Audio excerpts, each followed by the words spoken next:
evening. I'm Derek Fildebrandt, publisher of the Western Standard, and you're watching The Pipeline. Today is December 7th, 2022. I'm joined, as always, by Nigel Hannaford. Nigel. Good to be here again. Thank you. And joined by the always warm and cuddly Cory Starfish Morgan. How you doing? Oh, good. I'm into the holiday spirit. Are you excited for the Starfish Awards coming up this weekend? Well, I don't know if I could win it 2 years in a row, but I've still got time to do something. You think you're on the list? I don't think so, actually. I just so you know, so it's not too insider. We've got a number of awards that recognize the best of the Western Standard at the end of the year. We always do it at our annual Christmas party.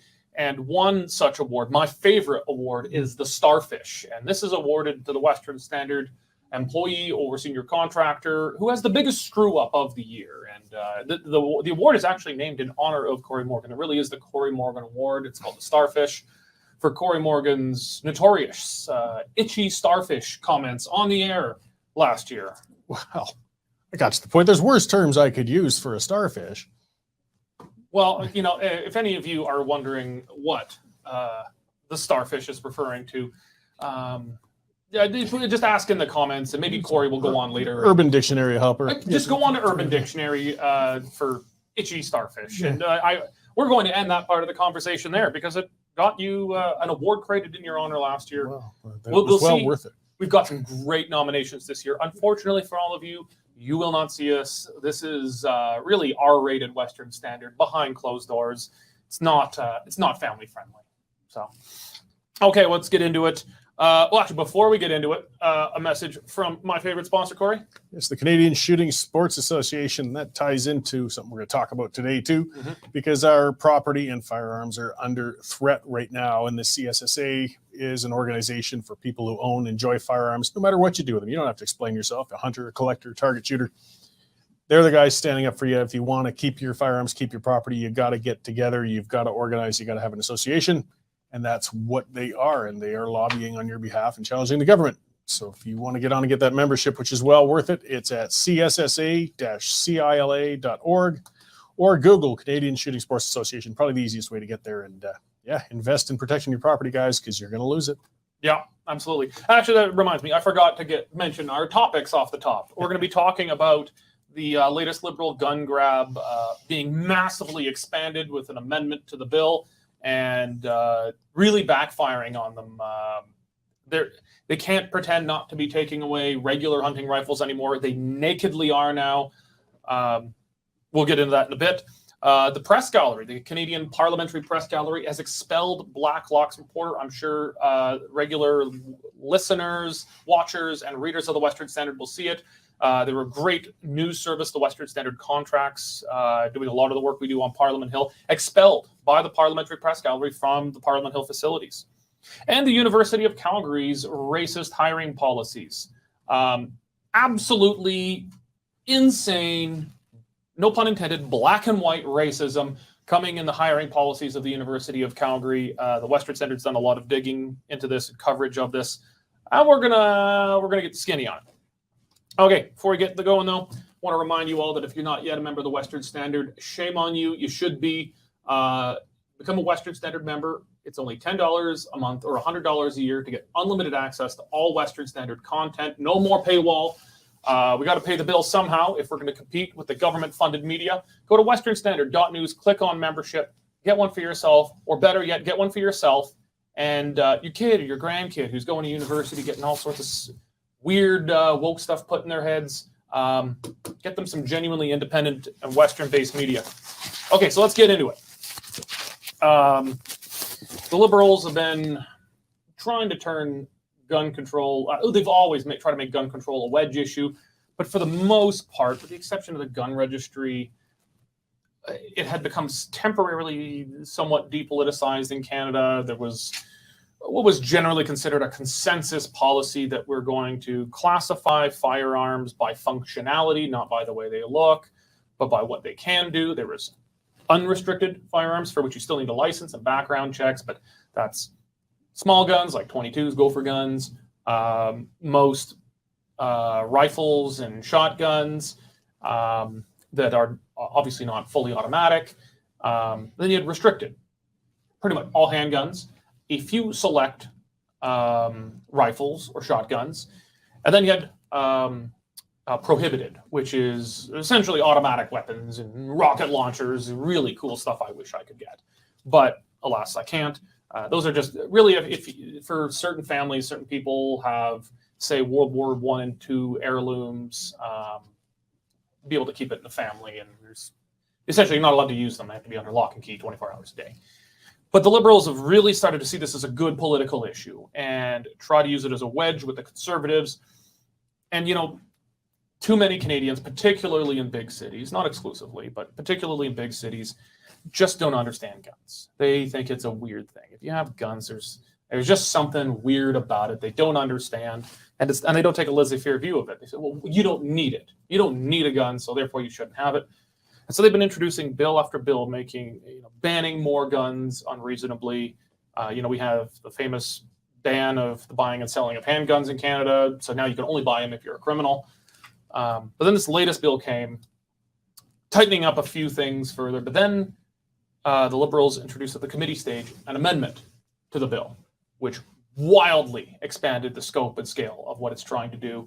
And it is banning about half the hunting rifles out there.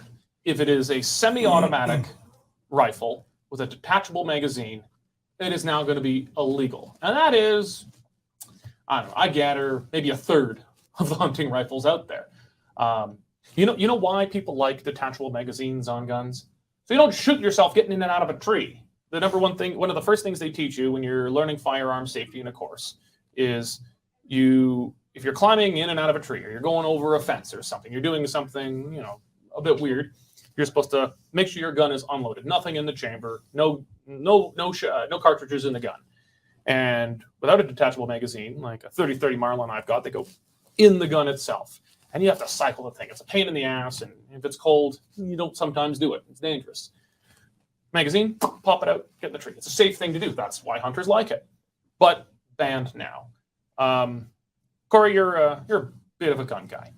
Do you think the Liberals understood what they were doing when they introduced this? That they knew this was just going to ban a ton of regular, run-of-the-mill, grandpa-style hunting rifles? Do you think they knew it because they want to take those guns out of circulation? Or do you think it was maybe more a matter of the Liberals just know so little about guns that this was an accident and they're just trying to play catch-up now? Well, a little bit of both. I mean, I don't think it's an accident, but they definitely know very little about firearms. And they're ideologically driven, though. I mean, their agenda is to take them all. They want to go incrementally. They're just going to keep recategorizing and taking bigger and bigger bites on what's allowed.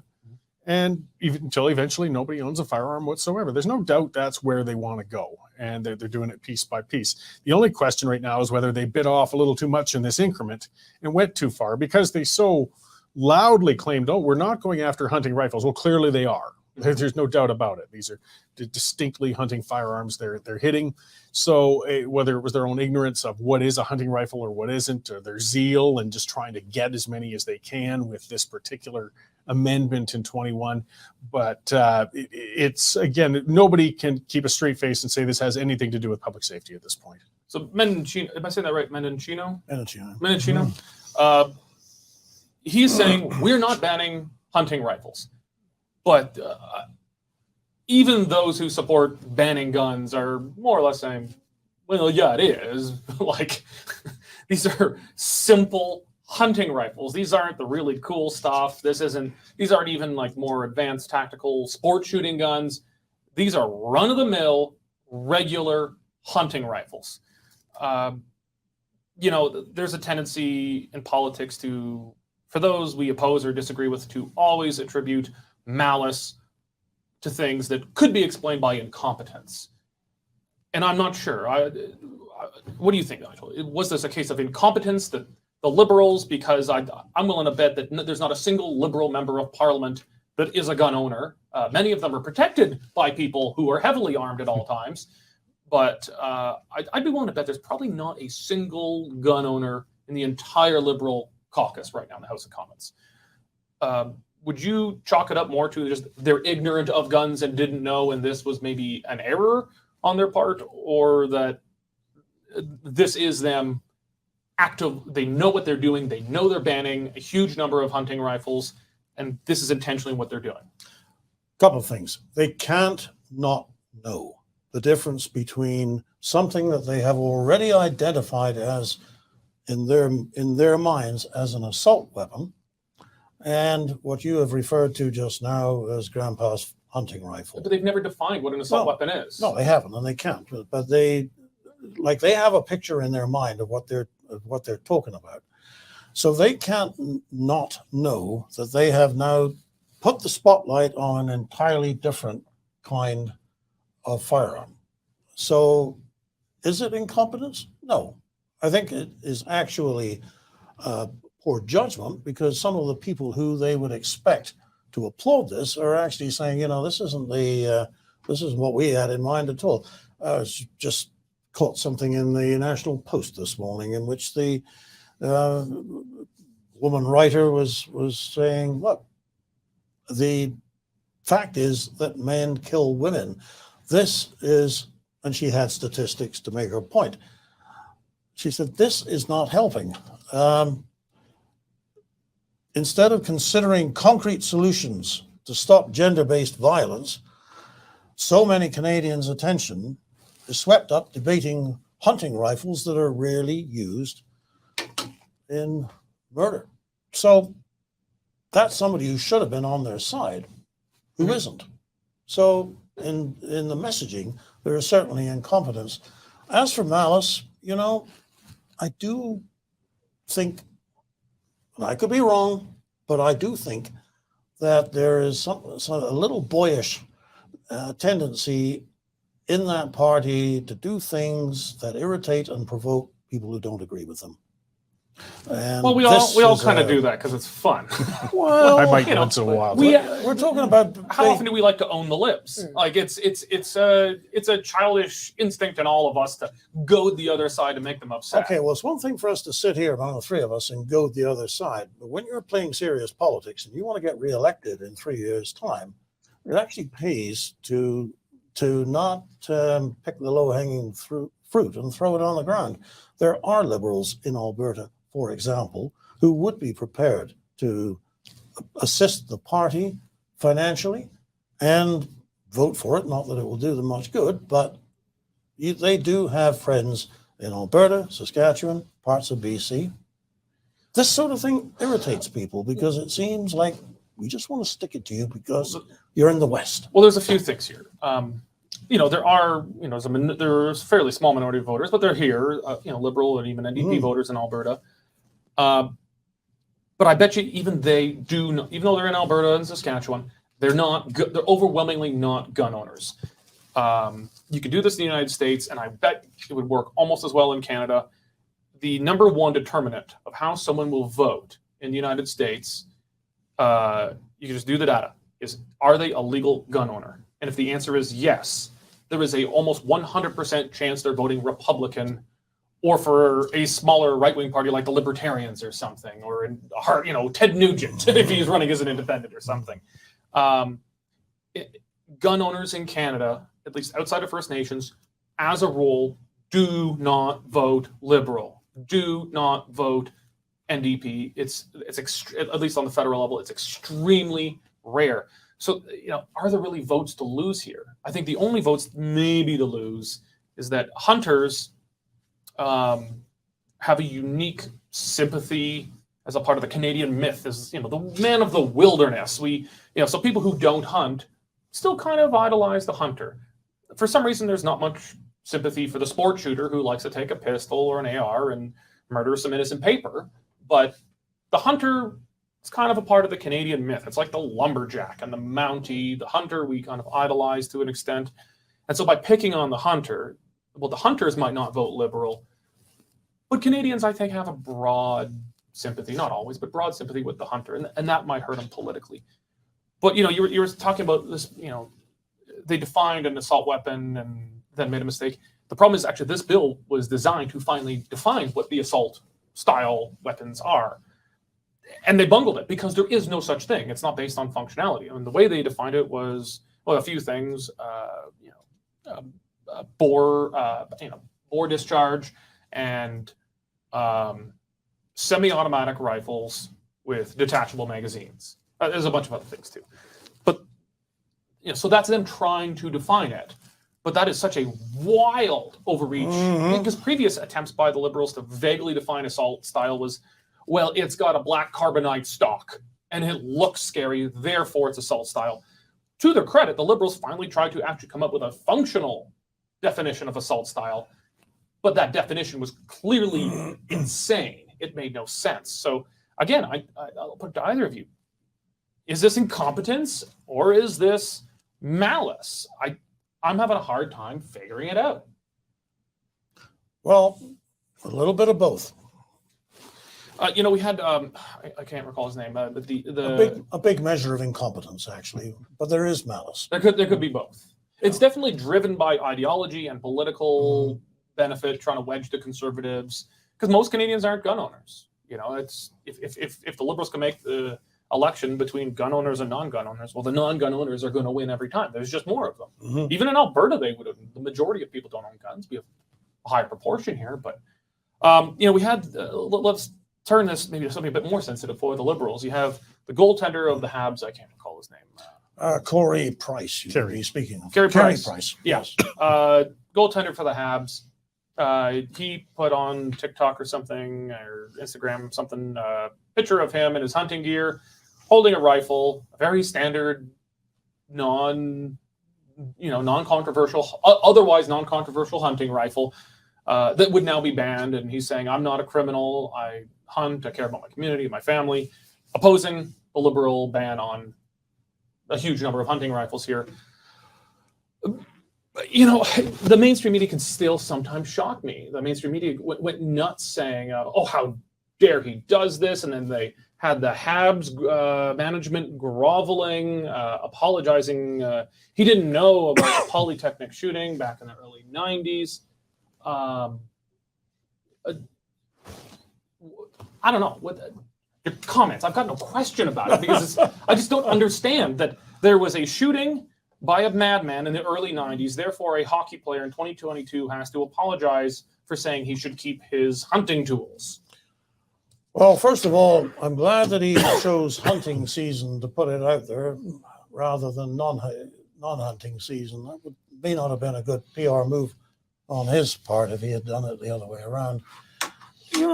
I understand the sensitivities that surround the École Polytechnique, but there is no question that particular 100% evil, wicked murder that took place has since then been leveraged to the max. And it's not just about guns, it's also about gender violence. I'm old school. I feel men shouldn't hit women.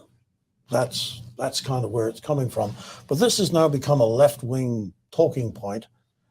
And although I can be very respectful of sensitivities or something wicked that was done, I don't know that I'm so sensitive about just the timing of Price's picture. He's got a right to his opinion. He's got a right to express it at any time. It's kind of sad to see people groveling.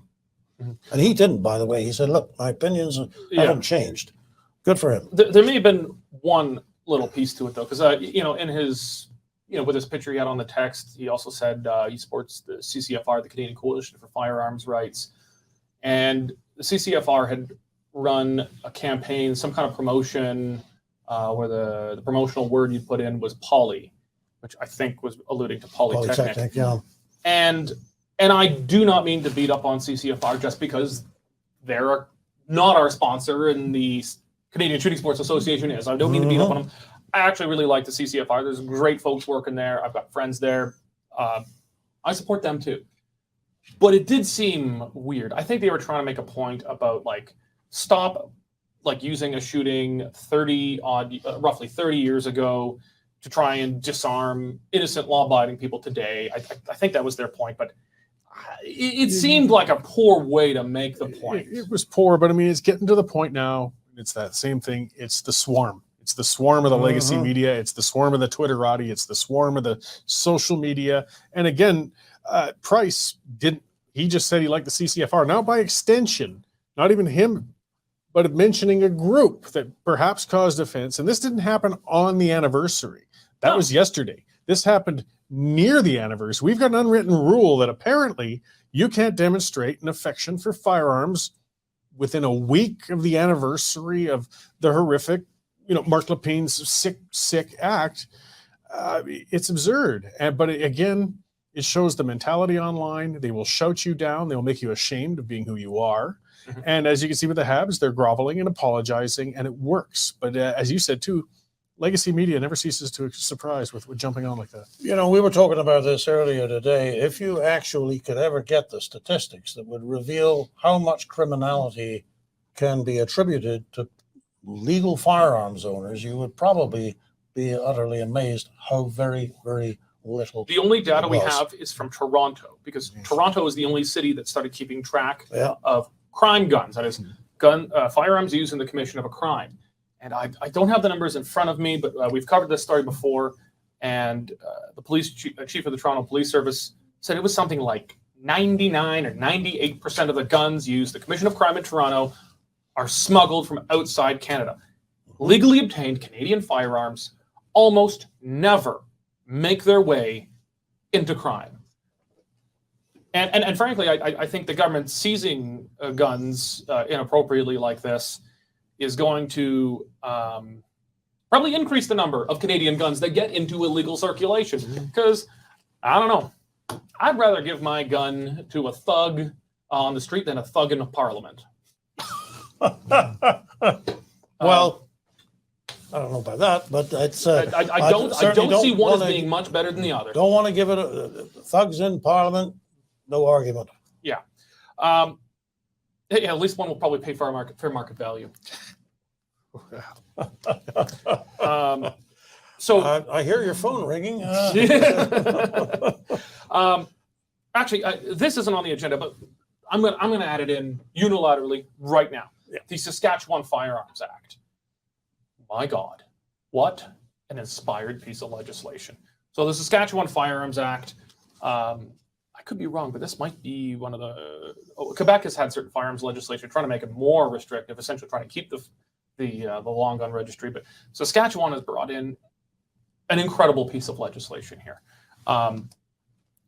It will more or less make it illegal for the police and fish cops to seize firearms.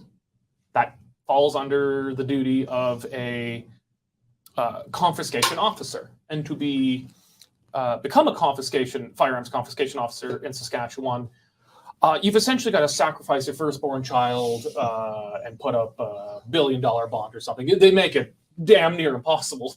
They also create a parallel provincial statutory offense, which is a non-criminal offense. So provincial offenses, for those following at home, are not criminal. Criminal Code of Canada is federal and generally much more serious than provincial offenses. Provincial offenses are like traffic tickets, speeding tickets, things like that. So if you get found with a otherwise reasonable hunting rifle by the fish cops, conservation officers, and they have an option to seize your firearm and criminally charge you for illegal firearms possession.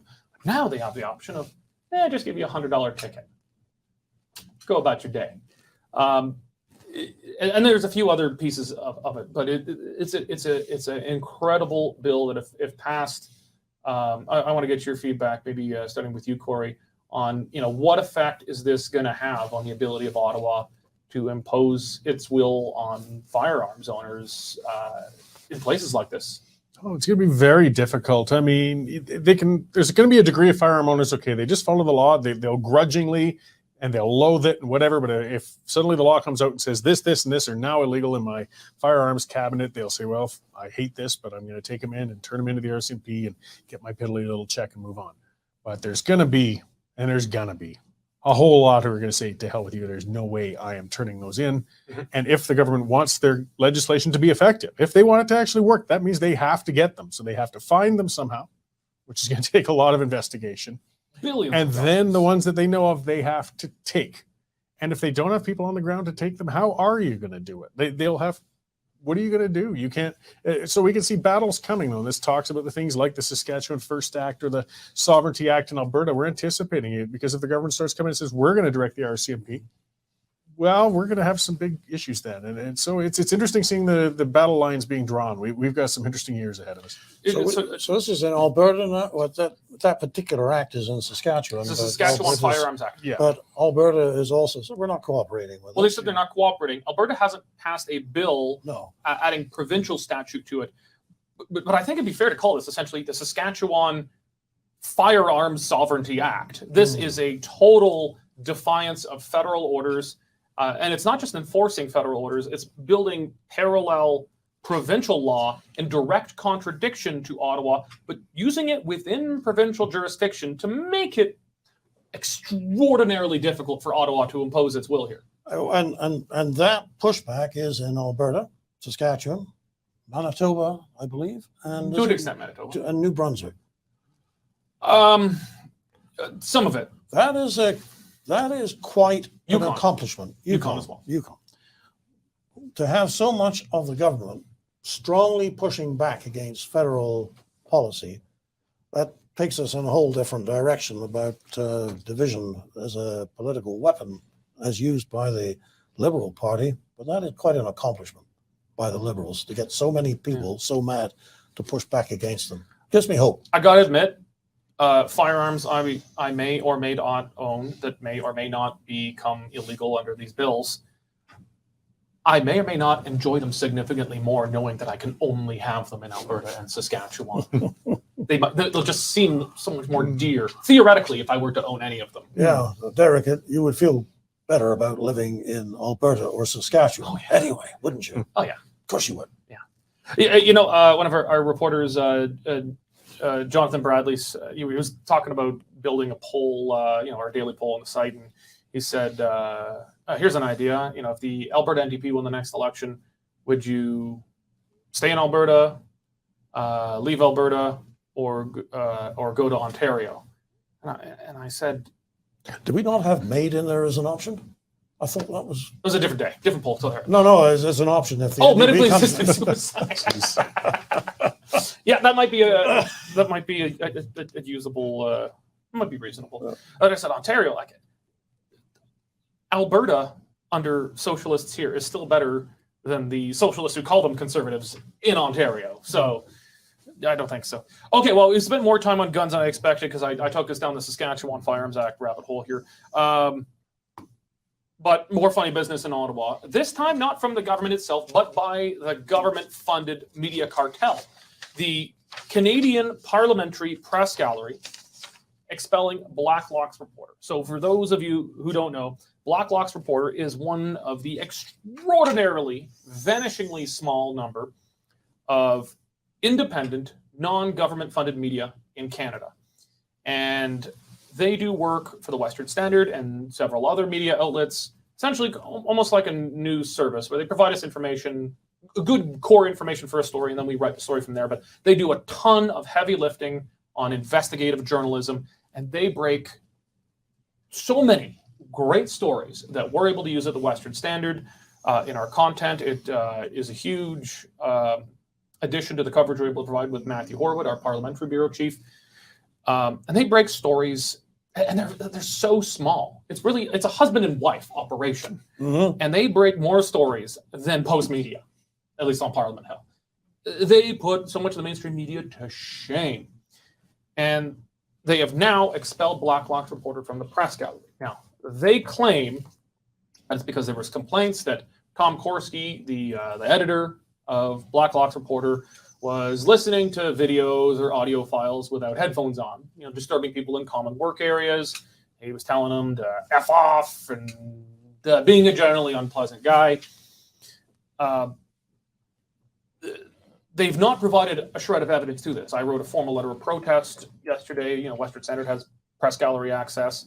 I sent a formal letter of protest about this, saying, look, either restore him or give him due process. And they said, well, we had a process. I said, fine, release the process and show us all the evidence, because this is not a private club. This is the Parliamentary Press Gallery, and you guys cannot be seen as being unreasonably gatekeepers. I suppose you can't let every blogger in. It's got to be some little gatekeeping, but it's got to be reasonable. And they have not provided a shred of evidence that any of this was true. And maybe it is. I don't know. I don't work in Well, you know, even if it was, these guys never been in a serious newsroom. Like if you want to hear you know, a marketplace noise level, then come here. a busy newsroom is a good place. People effing and blinding and throwing typewriters at each other. That's how it was. So I mean, there's a prissiness about this that is a little, it's a little too precious for words. But you know, the thing about, and I think you've hit on it, Blacklocks is showing them up. Blacklocks would actually go to a committee hearing. They would actually look at the transcripts. They would go and to a government website and get the actual numbers. Yeah. Now you say, well, doesn't the press gallery do that? Well, Not much. Not much.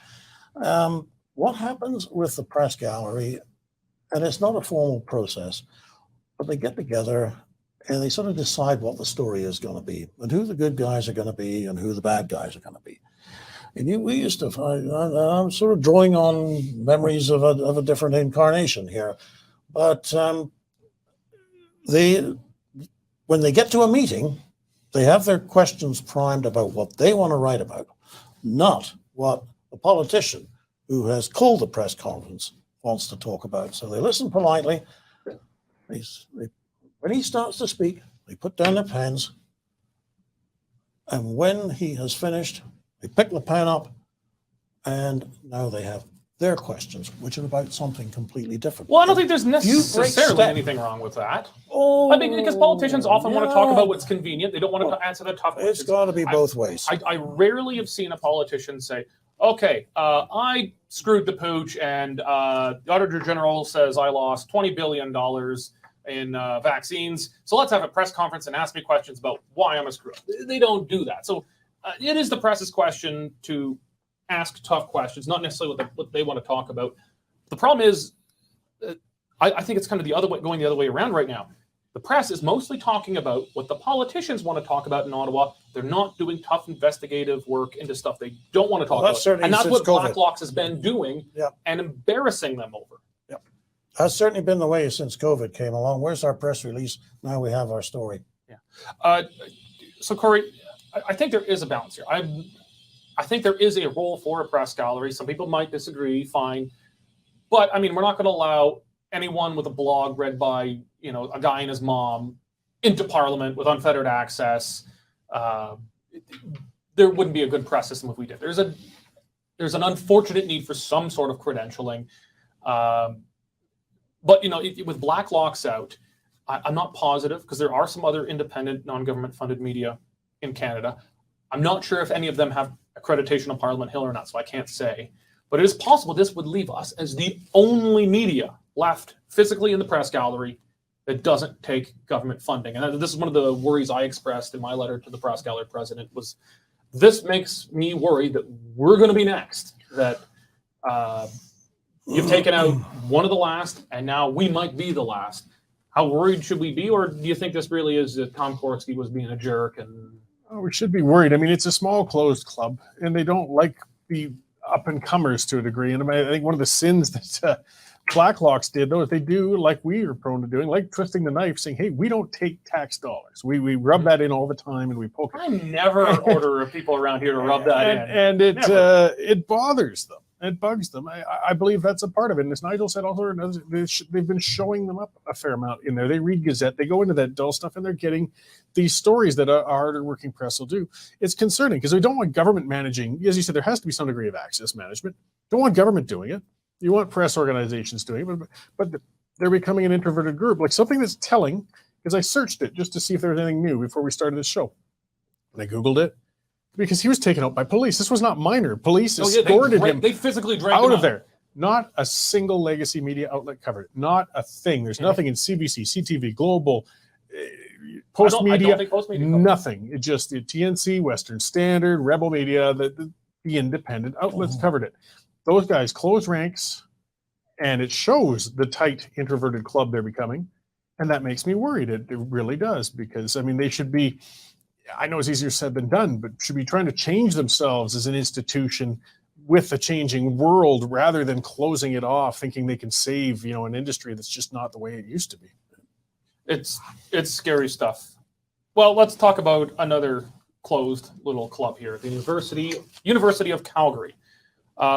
Nigel, you've kind of led the crusade at the Western Standard here on this file.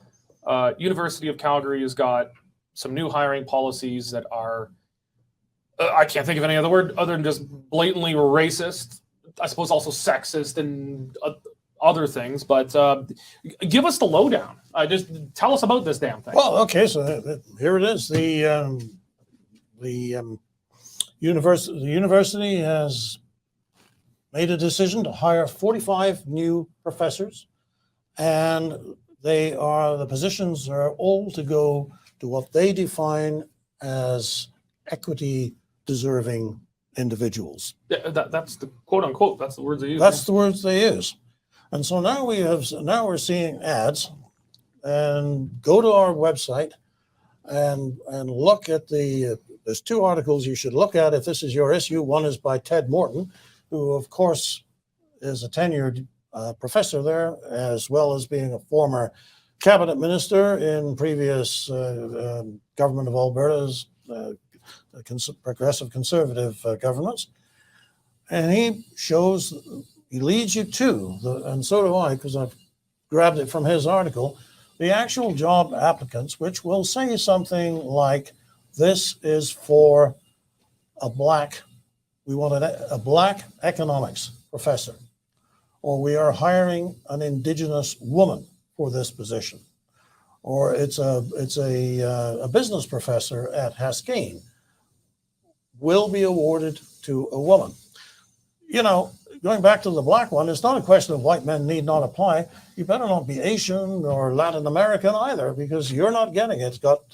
They have nominated the race of the individual. Now, I understand, having done further research since I wrote the article, I gather that something rather strange happened here. There's a thing called the General Faculties Council, which operates kind of at sub-board level in the university. And they approved this new diversity hiring initiative in August, but they didn't actually bring it to the board right away. So the board kind of found out about it after the fact as well. So I was saying the board should be fired. Maybe I should be a little more generous about that, because they didn't know. So the board didn't know? No. How could they do this without the board knowing? Well, I'm sure the board is asking that very question at this very moment. So I'll fire everyone involved. Well, that would be a good way to start. Now, there is one other thing that we have to know, because we all grew up thinking that non-discrimination was the way to go. That's not true. Merit. I don't like English people. Well, we don't forget that we win the matches that matter. So Too many men on the field. Anyway, look, the thing is this. There's a lot of government money involved in research. And if the university doesn't have these kinds of policies in place, they will not get federal money to fund federal research. Everything the federal government does when it's giving out money is aimed at producing a certain opinion and elevating that. You want to research climate change and you don't have the right goal in mind, you will not get funded. And so in this case, it's become a federal policy that they need to bring in these, what they would call affirmative action hires, what we would call racist. If you don't have the right set of rules in place, your university people will not get funded. So this is the kind of racket. It's much bigger than the University of Calgary. It goes all the way back up to Ottawa. Well, so let's get into it. And just so you know, everyone, I only hired Cory because he's a bacon-eating Jew. Yes. Yeah. We do have a quota for we have lots of quotas here. I hire everyone on quotas. Actually, we're over our Englishman quota here. We're at a 2. couple of those. Yeah, we got a lot of English here. Okay. What are our hiring principles at the Western Standard? Do we have them written down there? Did you? I didn't print that one off, but I bet you know. So we've got this Bible I've built, this dry, fairly bureaucratic piece called the Policies and Procedures Manual. And we've got a section on it. It was going through, when the company was kind of growing, we built this thing. I found some templates. A lot of companies have their diversity, inclusion, and equity section. I came to mine, and there was the recommended text, and I just highlighted and deleted the entire thing, and I just replaced it and said, everyone is hired, fired, promoted, or demoted on the basis of merit and merit alone, and the company will never have, does not have, and will never have an affirmative action program under the current management of this company, period. Right. And if anyone doesn't like it, they should quit immediately. That's it. Because here we have only ever hired people or let them go on the basis of merit and merit alone. And of course, we don't get government money. No. I would imagine. If we did, they'd have some problems with our policies. Yeah. Okay, Cory. So universities fall under exclusive provincial jurisdiction, but the federal government does provide a lot of funding. They try to attach strings to it.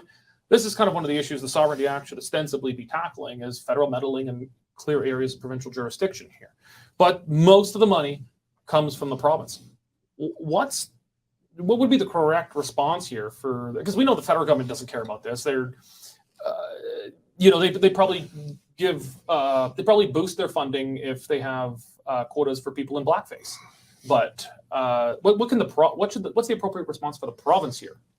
That's tough, because you want to maintain a degree of independence of the universities is supposed to be important. And I know that's not real, as we're seeing the way Ottawa does guide and direct them for dangling the purse strings.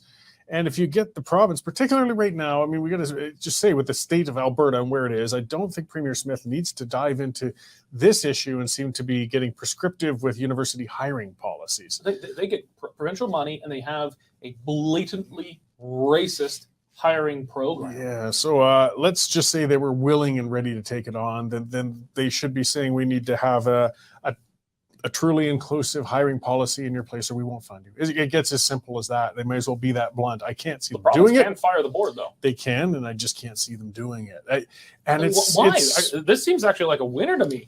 I don't know anyone who would vote UCP who would support this kind of stuff. Well, this is the most extreme fringe kind of woke. Because you can see where the battles will go in putting the premier on the defensive.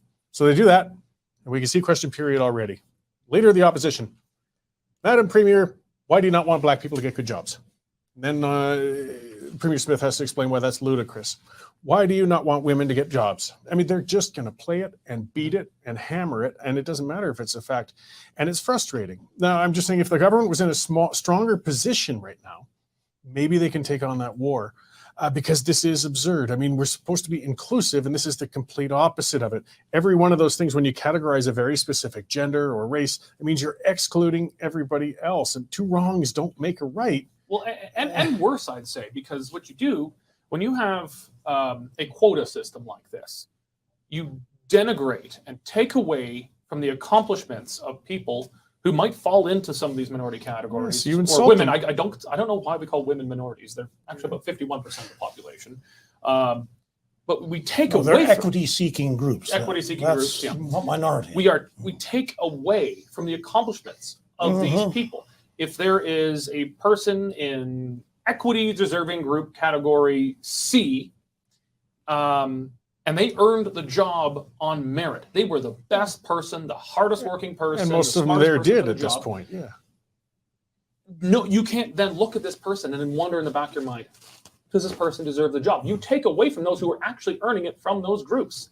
I'll take it one step further, just going back. I remember and it can harm students when you get these sorts of things too, though. I remember years ago, they changed the curriculum for the law program for Indigenous students, so they could take a whole bunch of different electives and still get a law degree. So they could take Cree 101, a whole bunch of things. Now, I'm sure there's some fantastic First Nations lawyers who are out there. But if you're shopping on something as important as a lawyer and you're looking and you realize this person's First Nations, did that person pass and become a good lawyer because of their excellent work ethic and strength? Or did they kind of fast track it through those side courses that were offered to them? Yeah. And it harms the Indigenous lawyers who worked their asses off and are probably very good lawyers. Like, it's the wrong effect, and it's hurting them the people who need ostensibly the help. You know what's really sad about this? The people who will say, well, if you don't support affirmative action, if you don't support racial discrimination in hiring, you're racist. Yeah. Okay? That becomes racist to object to racist hiring policies. So I get what you're saying, Corey, that, I mean, it's just that it'd be another, like, there's enough controversies going on in this government. I agree. And there's a lot of big fights they're having. But I think this one's a winner. Yes, Notley will say that. Yes, the NDP will say that, and the array of garden variety lefty groups. But I think most Albertans, I think this is a winner with a clear majority of Albertans who see this kind of thing and they say, it goes too far. I think it maybe goes too far. if they can take it on in June, perhaps, if they have a majority, then you can fight it out for a year and not get into the weeds. Pre-election issue. I think they should stick it to them. We'll see. Fire them all right now, lock, stock, and barrel. Anyone who was within a mile of this decision and didn't publicly speak out should get shit canned right now. Well, it would certainly stir the pot, that's for sure. Also, it's my favorite thing to do, firing government employees. Yeah. It's just great. Yeah, I like to, like Elon Musk at Twitter. Put Elon Musk into the government going around with a paintball gun. Everyone who got paint on their shirts fired. Okay, everyone. Thank you, gentlemen, for your time today. I think it's been a great discussion. Always a pleasure. And thank all of you for joining us. I sincerely appreciate your time. Again, we want to thank all of our Western Standard members for your support. Without you, we couldn't do the things we do. We couldn't have had the tremendous success we've had over the last 3 years. We're going into our 4th year now at the Western Standard. If you're not yet a member of the Western Standard, please support us and get yourself unlimited access to all our content going to westernstandard.news, clicking on membership. It's only $10 a month or $100 a year. It'll go a long ways and really help us to continue to grow and doing the things we're doing.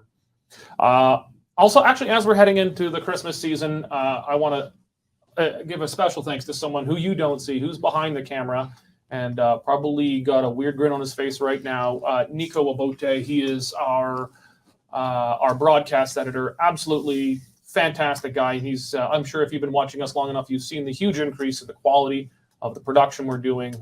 Real hats off to him, and thank you, Nico, for the work you're doing as we head into the Christmas season and probably have a little less broadcast. So thank you all very much, and God bless.